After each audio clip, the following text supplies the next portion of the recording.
نو جابر صاحب وایي چې حضور پاک وی کثیرون او دا به هم نه وی چې لږ دی بس بعضې خلک وایي لکه لږه ډوډۍ پخ کړې وه چې د کولې نه شوه ولې دې کول بس هغې خوار به دغه وسو که نه خیر څه کوره وخوره که نه یا لږه وخوره ماښام به ډېره وخورې که نه وی کثیرون ډېر شی دی طیبون علی شی دی او بیا څه وایي هغه ته وی دوه یا درې ځان سره راوله نبی علیہ السلام مبارک اعلان وکړو یا اهل الخندق اے خندق والا ان جابرا صنع سورا جابر دعوت کړی دی فحی اهلا بكم شب راځي ټول راځي جابر ته ځه جابر وی کور تر مخ کې شوم یا خدایا دا شو دا خو په زرګاو خلق را پسې کړل تلالم خزم خبر شو ما ته خزم غصه شو جابر فعل الله بك كذا وكذا خدای رضا سکا خدای رضا سکا تا تمانه چې پوی ک نبی علیہ السلام غصه انسان دی وی خزم پوی کړه مې دی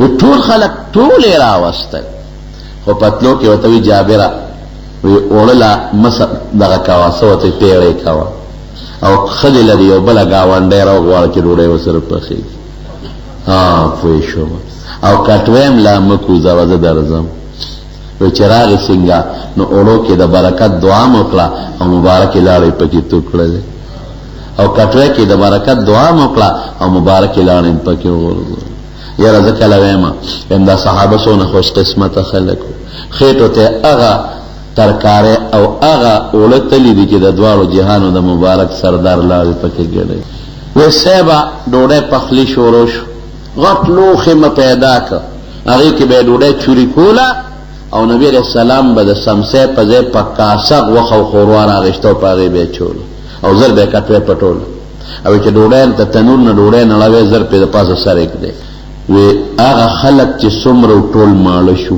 وی څومره وی زر کسانو زر ټول ماړه شو او قسم په خدای ان عجیننا لتخبز وی زمون د اولونه اقصې ډوډۍ پخېدې چې څنګه مخکې پخېدې او زمون کټوۍ هغسې جوشېدله څنګه چې په لومبي وخت پکې غوښه پرته وه او جوشېده او یې راته وی چې جابر د قحط ورځې شپې دي نو ګاونډیانو له هم ګورې ډوډۍ ورکړې دا د نبی علیہ السلام او صحابه طریقه فوراً دا به پکې نو یو به وږي او بل سره به سنو کوو به زر به بله لیږل نو دویم سنت څه شو دویم سنت دا شو چې اطعام الطعام ډوډۍ ورکول دا نه چې غریب لا نه نه غریب لم ورکا مسکین لم ورکا مسافر لم ورکا مالدار لم ورکا دې سره مینې زیاتېږي د مالدار هغه هدیه شوه ډالۍ شوه تحفه شوه دعوت شو د غریب هغه صدقه شوه دا دوه شو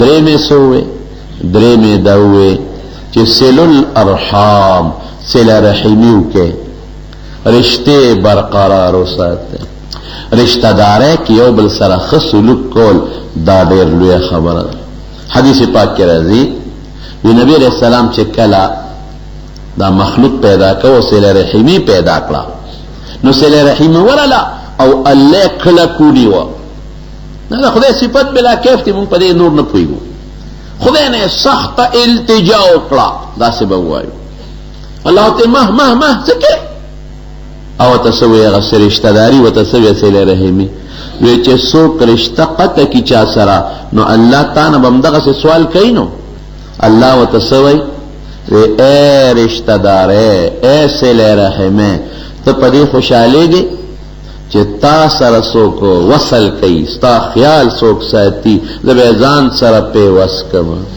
او ای رشتې چې ستا څوک خیال نه ساتي نو زه به یې د ځان نه جدا کوم نبی علیہ السلام فرمایي چې څوک په رشته کې یو بل سره ښه تعلقات ساتي صله رحمي کوي دی به الله ځان سره پیوس کوي او چې څوک صله رحمي نه کوي په رشته کې یو بل سره روانې ساتي الله به یې د ځان نه جدا کوي څومره خطرناکه خبره شو په یو موقع حضور پاک مبارک ناست او صحابه ورسره ناست دي اعلان یې وکړ وی چې د چا یو بل سره په رشتو کې رواني او څوک صله رحمي نه کوي هلې زما د مجلس ته پاسي ټول خلک برقرار پاتې شو یو صحابي پاسېد چې پاسېد لاړ لاړ لاړ لږ ساعت پس راغی نبی علیہ السلام ورته دلته راشه وی ولې پاسېدې وی صاحب ته اعلان وکړه چې چا رشته داری کې یو بل سره رواني او صله رحمي نه ساتي پاتې سي نو زما یو ترور و زما ورسره روانه وه نو زه پاڅېدم، سلام کلام مې ورسره بند، اختر شو قدر کې نیم تل، نو هغې له لاړم، سلام مې پرې واچو.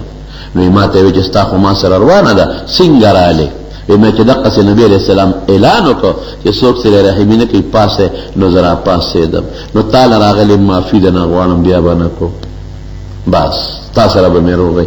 او ما که تا سره که مروانه کړې ده ما وبخه. هغې وی ما بخلې. نو د الله رسول اوس واپس رالو. صله رحمي دومره زبردست شی دی. مونږ په پوټې خبره یو بل سره روانې کړ، پسه په 5 روپۍ، پسه په 100 روپۍ. روح سره به د رور روانئ، خور سره به د خورور روانئ، ترور سره به د رواره او د خورۍ روانئ، مور سره به د بچو روانئ، ماما سره به د خورۍ نو روانئ. دا ولې؟ دا ولې؟ دا ماما مې لور ورکوله، ما سره صلاح ونه کړه، ښې وکړل چې ویې نه کړه. په هغه دا لازمه ده چې په خلکو به ګرځي صلاحګانې به کوي. ترور مې لور ورکوله، نو ما سره مشوره ونه کړه. نو مشوره که زوی سره هم نه کوي نو اختیار دی وله. دې کې څه دی؟ شریعت کې اصولو کې غلطي کړې ده نو خفه شته. داسې خبره تم سبا ورسره مشوره مه کوه. هغې هغه ډوډۍ کړې وه او خلک یې راغوښتي او ما ته یې ګوره سپکو کتل، ما پسې زوی راولېږه، په خپله را پسې رانله. دا بانې جوړول دي. واوره زما ملګريه، نبی علیہ السلام چې د صله رحمۍ صفتونه کول، نو وی فرمایل لیس الواصل بالمکافی، چې څوک یو بل سره د عدل بدل کلی کوي دا واصل نه دی، دا صله رحمۍ والا نه دی. خو تم کې دیم کوي واصل څوک دی صله رحمۍ والا چې بل ورسره صله رحمي نه کوي او دی ورسره رور ورسره نه کوي، دی وی ورسره کوم، خور ورسره نه کوي، دی زه ورسره کوم. چې له سره کوي او ته کې خو دې بدل خلاص کړ. پلار د سره نه کوي، نه زما پلار دی کوم. ماما د سره نه کوي، نه ماما مې دی، مور ور مې دی ورسره کوم. خپه به یې رانه کړل، څه چلو شو. خورۍ ورسره نه کوي، نه نه زما د خور بچی دی، په سب خپه ګیلمن به یې ورېږه زه ورځم دی ورسره کوم. چې دا یو کوي او بل کوي عدل بدل. دا نبی علیہ السلام فرمایي لیس الواصل بالمکافی، د ترمذی حدیث ته. دا هغه واصل نه دی چې خدای صفتونه کوي، رسول صفتونه کوي. رحمه والا هغه کس دی چې دا یو نه کوي او دا بل یې ورسره. په پټې خبره روانې رشتې کم ځای پیدا کیږي، رورولي کم ځای پیدا کیږي، خورولي کم ځای پیدا کیږي. معمولی غوندې ښځه ورته ټنګ ټنګ جوړ کړي، بس د مور نه خفه شي، د رور نه خفه شي. نه دې کې د ښځو مه اورئ، بلکل چې ونرئ. ښځه درته ووایي چې وایي هغه رور خو دې ما ته سپک وکتل، وایي هغه ماما خو دې ما ته سپک وکتل. ستا خپل ځای دی، د هغې خپل ځای په ارام کښېنه، چې دې کې واونرئ، بنګار واونرئ. ته نن رالې د پښتنو خبره د اور له رالې او د کور مېرمن شي، شکر نو باسې چې خدای دې له ښه کور درکړه، ما غوندې خاوند خدای درکړه، زما ماما په ما پاتې کې، زما ترور په ما پاتې کې. ته چې نه وې خو دغې خلکو ما ته دواګانې کولې. پرون خو ستا په ډولۍ چې مې راوړه نو دغه ترور مې ګډېده، ګډه خو هغې کوله، چورلکونه خو هغې وایله، نکریزونه خو سترګې هغې ډکې کړې وې، دغه نه څه ورته وایي رانجونه، او د نکریزو قات خو دغې ترور راوستی و، چورلکونه یې واله. او دغه ماما مې پرون منډې تړلې والې روجې خو هغه را سره اخېستې دي، مېلمنو ته خو مې هغه ولاړ. لږ سوچ پکې ولرم، هغه کار وکړې چې په کوم الله خوشحالېږي، په کوم رسول خوشحالېږي. رشته داري قسم دې که چرتم نبی علیہ السلام فرمایي د صله رحمۍ برکت واوره ښه. حضور پاک فرمایي چې څوک صله رحمي کوي وی رزق او مال به خدای فراخه کړي، او چې څوک صله رحمي نه کوي نو په رزق او په مال کې به برکت نه. دا یوه. دویمه واوره چې څوک صله رحمي کوي د عمر به خدای زیات کړي. هلکه ته به دلته سوال کوې چې عمرونه خو مقرر دي مقدر دي، دا به څنګه زیاتېږي؟ نو جوابونه یې درې دي، خو آسان جواب درته وکړم. خدای به پکې برکت واچوي په عمرونو کې. زیاتوالی دا معنی 40 کاله عمر کې به دنه الله هغه کار والي چې بل سړی په 40 کاله کې نشي کولی. 40 کاله عمر کې به دنه خدای هغه عبادت والي چې په 40 کاله کې څوک نشي کولی. 40 کاله عمر کې به دنه الله دومره نیکۍ والي چې په 40 کاله کې هغه مړی نیکۍ نه کېږي. دا برکت بدله خدای په عمر کې پیدا کړي. او بله فایده یې څه ده د صله رحمۍ؟ رزق فراخه، مال فراخه، عمر کې به برکت پیدا شي، رزق کې به برکت پیدا شي، او بل څه الله بدن رضا شي، خدای پاک بدن خوشاله شي، الله بدن رضا شي. حضرت ابوبکر صدیق رضی الله تعالی عنہ عائشی بی بی پلان، عائشی بی بی متعلق بعض کسانو منافقینو سے بدر دے جوڑے، نور خو منافقینو خو یو درې پکې سوچه مسلمانانم بس د خلینو سوتل پاغه سوچه او صحابه او مسلمانانو کې یو کس مستح ابن اساسه، حضرت مستح رضی الله عنه یو پکې دیو چې کله قران اعلان وکړ اولئک مبرؤون مما یقولون، برا چې هغه قران البرنا الله قران نازل کو، چې قران نازل شو چې دا خو پاکی دی او دا خو دی خلکو زیاتی کړي دي چې الزام لګول دي، دا چې مسلمانانو صحابو کې پکې کم یو کړه بکر صدیق خپلو دا مستح رضی الله عنه، لکه دا مستح مور د ابو بکر صدیق د ترور لور او بل دی غریب او فقیر د ټوله نفقه به حضرت ابو بکر کوله، لکه په قلار خیر دی د ټوله نفقه چې څومره واغه په حضرت ابو بکر صدیق رضی الله عنه مکمل خرچه به حضرت ابو بکر کوله. نو زړه ګیله راشي یو خو مې د ترور د لور زوی دی، یو خدا دویم دا دی چې د ټوله نفقه او خرچه په ما د زی کومه، دریم دا چې د ما هغه پاکه بیبي د دې سلی دی او نه کتلې نو بې ځایه په الزام کې شریک شوې، زه دې مشرمولم او نبي علیه السلام مبارک په ذاته معامله وشوه که نه. حضرت ابوبکر صدیق قسم وخوړه والله لا انفق على مستح ابدا، قسم په خدای که د نن نه پس مې مستح له نوړی روړی م ورکړه. هلکه رښتیا ووایه خلکو پړه کې ګیله پیدا کېږي نه پیدا کېږي، ته مې خپلې د ترور د لور زوی مې یې، تا له ډوډۍ زه در کومه او زما په پاکي لور د الزام ولګو، پیغمبر مبارک جامه دې خیره نه کړه، یې نیکبخته دا دې څوک کړل او نه دې څه لیدې نه کتلې، داسې ثبوت هم د سره نشته. وی والله قسم په خدای که مستح له مې یو نوړی ډوډۍ ورکړه. کېدای څنګه ووایې قرآن شریف کې الله آیت نازل ولا یأتل اولو الفضل منکم والسعة ان یؤتوا اولی القربى والمساکین والمهاجرین فی سبیل الله. چې کوم مالدار خلق دی ابو بکر غوندې دی قسمونه خوري نه دی خوري، قسم دی ولی خوړه چې زه به فقیر مسکین لا هغه فقیر مسکین چې د الله په لار کې هجرت کړی دی مستا نفقه به نه ورکوم. الا دوی دا سوچ نه کوي چې ان یغفر الله لهم، څنګه د آیت مې هېر شو، دوی دا نه وایي چې موږ به خدای وبخي، پدې خو تا خدای بخي. بس ابو بکر چې آیات واورېده فوراً یې قسم مات کو والله الا یحبون ان یغفر الله لهم، دوی دا نه خوښوي چې خدای یې وبخي نفقه بندی.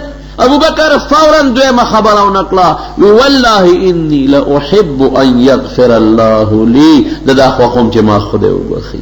مستح راځه بیا دا ډوډۍ خوره، داسې به څوک وکړي دې زمانه کې، دا صحابه فوراً صله رحمي دا صله رحمي یې پرېښوده، فوراً یې واپس شروع کړله.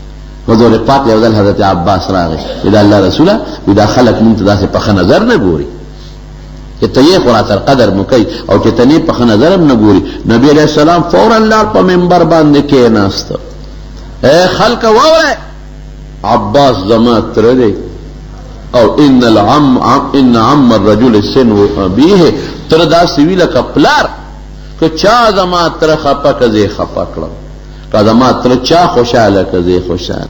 صله رحمي دا مضبوط ساتل پکار دی، رشتہ کې بروانه بل دې کې یو پټي دار وانیم شي زموږ خو معاشره د پیپی چې په دې رشتہ کې یو کس لږ مالدار شي کنه او د حیثیت خاون شي نو دې غریب ته بیا لږ په ښه نظر نه ګوري، دا یو غم جوړ دی. بس لږ چې یو پټي مالدار شو، لږ یو الکه غریب خو خدای پیدا کړی دی کنه، ته خوم غریب وې کنه، ته خوم غریب وې خدای مالدار کړی، نو په کار داري چې ته مالدار شو دا بل غریب شو نو ښه سلوک ورسره وکړه، ښه ډوډۍ پرې وخوره، نو بیا هغه په ده شرمېږي، داسې به نه کوي. ستا د ابی بچی دی، ستا د نیا بچی دی، د قرې نیا په اولاد کې دی، نو دا شی به نه کوي. په صله رحمه کې د پیغمبر مبارک په حدیث په عمل کوو، نو نبی علیہ السلام وی صلو الارحام درېیمه دا چې صله رحمي کوي. او ورپسې بلې څه وی بل فرمایي چې بل چې وصلوا باللیل والناس نیام، د شپې چې خلک ودي نو منځونه وکړي، تهجد وکړي، تهجد د شپې پاسه او الله ته جاړه وکړي، 2 رکعاته منځ وکړي. د شپې په منځ الله ډېر خوشحالېږي. که بنده ته د شپې دروازه وواله، ډاکټر ته دروازه وواله د شپې، نو خلک هم پکې شته، خو بعضې به څه وایي دروازه به نه کولاوئ. خو که ډېره زیاته دي وواله نو وایي به چې ډاکټر صاحب نشته، واپس به دغسې راځي. یا د شپې دې بل چاته حاجت شو دروازه دې وواله، ور به راته نه لر کوي. او که چېرته تا ډېر تنګ کړه درته به وایي چې بی صاحب نشته. یا موټر دې په کار شو مریض له د شپې دروازه دې وواله، نو یا خو به ور نه لر کوي. یو چې ډېر دې تنګ کړه یې موټر خو بېګار روان شوی دی، پلانکي برده کې فرق دی. خو د شپې په دروازه والو باندې مونږ خوشحالېږو که خفه کېږو؟ خفه کېږو. داسې ده که نه ده؟ او الله ته چې د شپې دروازه ووایې پې خوشحالېږي. الله له نه ستړی راځي، نه ولا خوب شته چې بې خوبه شو، او نه په ورکړه تنګېږي. نو لمونځ به کوې د شپې چې خلک ودي. ولې؟ یو خو دې کې ریا نشته.